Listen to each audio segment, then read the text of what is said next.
പരിശുദ്ധ പരമദിവ്യകാരുണീശോയ്ക്ക് എന്നേരവും ആരാധനയും സ്തുതിയും പുകഴ്ചയുണ്ടായിരിക്കട്ടെ. ഇന്ന് മെയ് മാസം 11-ാം തീയതി തിങ്കളാഴ്ച. പുതിയൊരു പ്രഭാതം നൽകി നമ്മെ അനുഗ്രഹിക്കുന്ന നല്ല തമ്പുരാന് നന്ദി പറഞ്ഞുകൊണ്ട് നമുക്കുണരാം.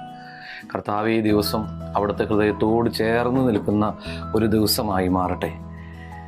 ഇന്നത്തെ എല്ലാ പ്രവർത്തന മേഖലകളെയും കർത്താവിൻ്റെ സന്നിധിയിലേക്ക് സമർപ്പിച്ച് നമുക്ക് പ്രാർത്ഥിക്കാം.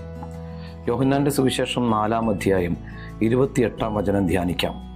ആ സ്ത്രീ ആകട്ടെ കുടം അവിടെ വെച്ചിട്ട് പട്ടണത്തിലേക്ക് പോയി ആളുകളോട് പറഞ്ഞു. കർത്താവിനെ കണ്ടുമുട്ടുന്നതിന് മുൻപ് സമരിയാക്കാരിയുടെ ജീവിതം കുടവും കിണറുമൊക്കെയായി മാത്രം ഒതുങ്ങി നിന്നതായിരുന്നു. എന്നാൽ ക്രിസ്തുവിനെ കണ്ടുമുട്ടിക്കഴിഞ്ഞപ്പോൾ അവൾക്ക് കുടവും കിണറും ഒന്നുമല്ലാതായി മാറി. ശിരസ്സു താഴ്ത്തി നടന്നിരുന്നവളുടെ ശിരസ് ഉയർന്നു.